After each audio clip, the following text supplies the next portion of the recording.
Sistema respiratório. O sistema respiratório é responsável por levar oxigênio, O2, ao sangue, eliminar o gás carbônico, CO2, produzido pelas células, e também participa da fala, do olfato e da percepção dos sabores. Cavidade nasal. A cavidade nasal é dividida em metades simétricas pelo septo nasal. Ela contém o vestíbulo, a área olfatória e a área respiratória. O vestíbulo corresponde ao segmento inicial da cavidade nasal. Seu epitélio é estratificado pavimentoso, sendo queratinizado na porção anterior. A presença de pelos, chamados fibríceos, e a secreção de glândulas sebáceas protege contra a entrada de poeira. A cartilagem hialina dá sustentação. No teto da cavidade nasal e na parte superior das paredes laterais e do septo nasal há a área olfatória. O epitélio é pseudoestratificado colunar, constituído pelas células olfatórias, células de sustentação, células em escova e células basais. Células. As células olfatórias são neurônios bipolares, com o dendrito voltado para a superfície e o axônio penetrando o tecido conjuntivo e dirigindo-se para o sistema nervoso central. Os axônios das células olfatórias formam o nervo olfatório, que pode também ser chamado de primeiro nervo craniano. As células de sustentação são colunares e microvílos. Além do suporte físico, secretam proteínas de ligação aos odorantes. As células em escova são também colunares e com microvílos, mas a superfície basal está em contato sináptico com fibras nervosas do nervo trigêmeo, também chamado de quinto nervo craniano. Elas parecem estar envolvidas na transdução da sensação geral da mucosa. As células basais são pequenas e arredondadas. São células-tronco e originam as células olfatórias e as células de sustentação. A maior parte da cavidade nasal é a área respiratória e é assim denominada porque o seu epitélio é típico do sistema respiratório, ou seja, pseudoestratificado colunar ciliado com células caliciformes. O muco secretado pelas células caliciformes aprisiona as partículas inaladas e é deslocado pelo batimento dos cílios para a faringe, onde é deglutido ou expectorado. A área superficial é aumentada pelas conchas nasais e pelos seios paranasais. As conchas nasais, superior, média e inferior, são projeções ósseas das paredes laterais da cavidade nasal.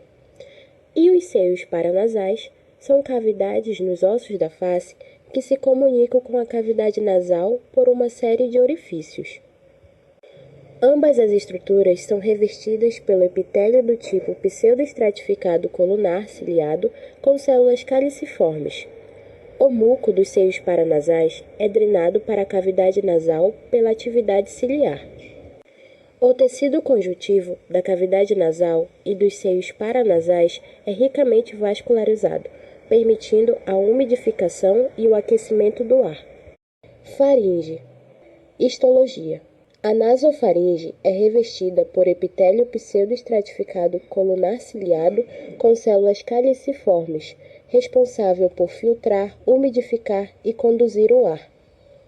A orofaringe possui epitélio estratificado pavimentoso não queratinizado, adaptado para resistir ao atrito durante a passagem dos alimentos. Laringe. Histologia. Revestida por epitélio pseudoestratificado colunar ciliado com células caliciformes que filtra e umidifica o ar. Nas pregas vocais, na epiglote, mais especificamente na superfície lingual e na parte superior laríngea, o epitélio é estratificado pavimentoso, resistente ao atrito do ar e do bolo alimentar. A lâmina própria possui glândulas seromucosas, com exceção nas pregas vocais. Contém cartilagens hialinas e elásticas e músculos estriados esqueléticos, como, por exemplo, o músculo vocal. Essas estruturas possibilitam o movimento das pregas vocais e a produção da voz. As cartilagens mantêm a laringe aberta, permitindo a passagem do ar, e, em virtude da ação dos músculos intrínsecos e extrínsecos da laringe, de músculo estriado esquelético, podem se mover, impedindo a entrada de alimento durante a deglutição. Traqueia. Histologia. É revestida por epitélio pseudoestratificado colunar ciliado com células caliciformes, que produzem muco para reter impurezas e transportá-las à faringe pelo movimento ciliar. A lâmina própria e a submucosa são constituídas por tecido conjuntivo vascularizado com glândulas mucosas e seromucosas, responsáveis pela umidificação do ar. A camada cartilaginosa possui 16 a 20 anéis de cartilagem hialina em forma de C, unidos posteriormente por músculo liso, que ajusta o diâmetro da traqueia. A adventícia é constituída por tecido conjuntivo frouxo, com células adiposas, que conecta a traqueia aos órgãos vizinhos, como o esôfago e a tireoide. Brônquios. Histologia. O epitélio é pseudoestratificado colunar ciliado com células caliciformes, que produzem muco para reter partículas e permitem sua remoção pelos cílios. No tecido conjuntivo subjacente, há glândulas seromucosas e as células de defesa podem se acumular em nódulos linfáticos. Além de transportar o ar, a árvore brônquica aquece-o pela presença de vasos sanguíneos na sua proximidade, umidificando-o pela secreção serosa das glândulas e limpando-no através do muco das células caliciformes e das glândulas e o movimento dos cílios. Cartilagem. Nos brônquios extrapulmonares, há anéis de cartilagem hialina em forma de C, semelhantes aos da traqueia. Nos brônquios intrapulmonares, a cartilagem aparece em placas irregulares dispersas. Músculo liso. Ele está posterior à cartilagem nos extrapulmonares e interno à cartilagem nos intrapulmonares, ajudando a controlar o diâmetro das vias aéreas.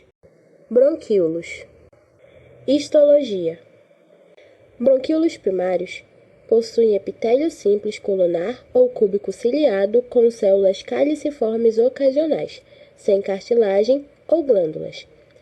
Há também o músculo liso espesso, que circunda a parede. Os bronquíolos terminais são constituídos por epitélio simples cúbico ciliado com células de clara, responsáveis pela produção de tensoativo lipoproteico. Além disso, há a camada fina de tecido conjuntivo elástico e 1 a 2 camadas de músculo liso. Os bronquíolos respiratórios são compostos por epitélio simples cúbico ciliado com células de clara, interrompido por células pavimentosas correspondentes aos alvéolos. É cercado por músculo liso e tecido conjuntivo, o que permite as trocas gasosas. Vascularização. Arteríolas pulmonares e capilares acompanham os bronquíolos, facilitando a oxigenação do sangue. Ductos alveolares, sacos alveolares e alvéolos. Histologia.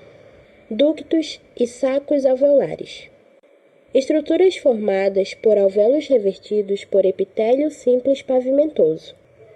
Alvéolos. Pneumócitos tipo 1. São células pavimentosas cuja pequena espessura facilita a difusão de O2 para o sangue.